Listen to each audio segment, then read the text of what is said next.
Happy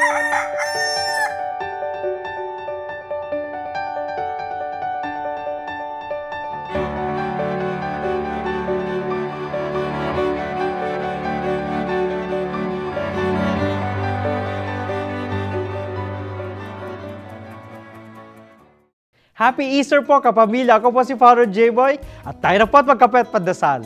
Pagkatapos ng 5 linggong pagninilay sa ating mga kasalanan at pakikisa sa magpapakasakit ni Jesus, pagninilayan natin ngayon ang isang malalim na kasiyahan. Meron pa akong kwento. Isang araw, narinig ni Pedro na may isang maningning na syudad kung saan matatagpuan ang katangi-tanging saya. Kaya nilisan ni Pedro ang kanyang bahay para sa lalawigang ito. Pagdating niya sa kagubatan, nagpasya siyang magpahinga. Dahil ayaw niyang malito at mawala, hinubad niya ang kanyang sapatos at inilagay itong nakaturo sa daan tungo sa maningning na syudad.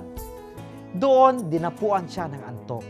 Humiga siya at hindi nagtagal, humilik si Pedro ng malakas.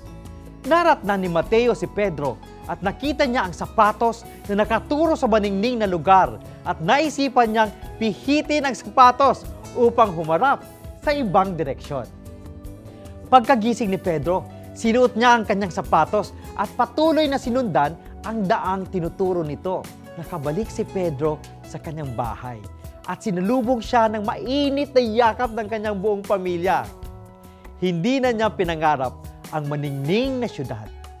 Mga kapatid, sa panahon ng muling pagkabuhay ni Jesus, ipagdasal nating huwag maghanap ng ligaya sa ibang lugar, kundi sa kalooban ng ating mga minamahal sa buhay at sa Diyos na laging nasa atin. Magandang umaga po.